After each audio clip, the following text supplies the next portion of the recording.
Islamic revivalism, Islamic জাগরণের strong mouthpiece ছিলেন আল্লামা সাঈদী রাহিমাহুল্লাহ। অনেক দোয়া পেয়েছেন, আমরা পড়েছি, এমন জীবন তুমি করিবে গঠন, মরণে হাসিবে তুমি, কাঁদিবে ভুবন। গোটা বিশ্বকে তিনি কাঁদিয়েছেন। আল্লামা যখন ইন্তেকাল করলেন, আমি তখন মালয়েশিয়া থেকে যুক্তরাষ্ট্রে একটা কনফারেন্সে যোগ দিতে যাচ্ছি, কাতার এয়ারলাইন্সে। মালয়েশিয়া থেকে দোহাতে নামলাম। দোহায় যখন আমার ট্রানজিট, তখন শুনতে পেলাম যে আল্লামা বিদায় নিয়েছেন। সোশ্যাল মিডিয়ায় শুনে বিশ্বাস করতে পারলাম না। মুহূর্তের মধ্যেই মাসুদ সাঈদী ভাইকে মেসেজ করলাম, উনি কোনো উত্তর দিতে পারলেন না।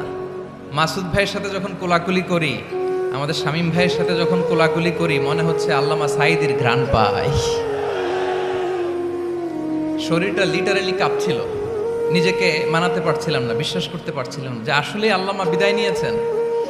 ইন দ্য মিন টাইম আমার সেকেন্ড ফ্লাইট, দোহা টু নিউ ইয়র্ক, 12 ঘন্টার ফ্লাইটে উঠলাম। ইন্টারনেট থেকে বিচ্ছিন্ন হলাম। নামার পরে শুনলাম আল্লাহু আকবার, যেখানে ওনাকে কবরস্থ করার কথা ছিল সেখানেও কবর দিতে দেয়া হয় নাই। ছবিগুলো দেখতে লাগলাম, হাসিমাখা মুখ, হাসিমাখা নিথর দেহটা, মরণে হাসিবে তুমি, কাঁদিবে ভুবন।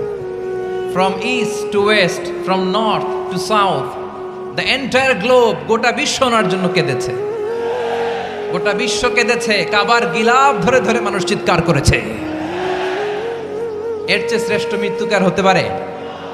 আমাদের আল্লামার আর কি পাওয়ার ছিল বলেন? আর কি পাওয়ার ছিল? কুল্লু নাফসিন যায়িকাতুল মাউত, যারাই দুনিয়াতে আসবে তারা ইন্তেকাল করবে, এটা আমরা মেনে নেই, এটা আমরা জানি। কিন্তু অবাক করা বিষয় হচ্ছে, আমরা আজও জানি না আমাদের আল্লামার মৃত্যু কি স্বাভাবিক হয়েছে নাকি এটা পরিকল্পিত মেডিকেল কিলিং ছিল।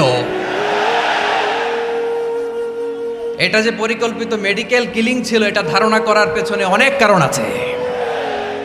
তিনি আধিপত্যবাদের বিরুদ্ধে সোচ্চার ছিলেন, ফ্যাসিবাদের বিরুদ্ধে সোচ্চার ছিলেন, রাজনৈতিক প্রতিহিংসার শিকার ছিলেন। এজন্য এটা মেডিকেল কিলিং হতে পারে, এ ধারণা আমরা করতেই পারি। আওয়াজ করে বলেন ঠিক কি না? যেই সময়টা আমরা কাটাচ্ছি, এত সুন্দর সময় বাংলাদেশ আর পাবে না। আমাদের জন্মের পর থেকে এরকম চমৎকার সময় আমরা পাই নাই। এটাই আসল সময়। আমরা ইন্টারিম গভর্নমেন্টের কাছে দাবি জানাই, উচ্চতর তদন্ত কমিটি করে এটা কি হত্যাকাণ্ড ছিল নাকি স্বাভাবিক মৃত্যু ছিল, এই রিপোর্ট গণমানুষের কাছে প্রচার করে জানাতে হবে। এই দাবির সাথে কি সবাই আপনারা একমত? কারা কারা একমত হাত তুলে দেখান।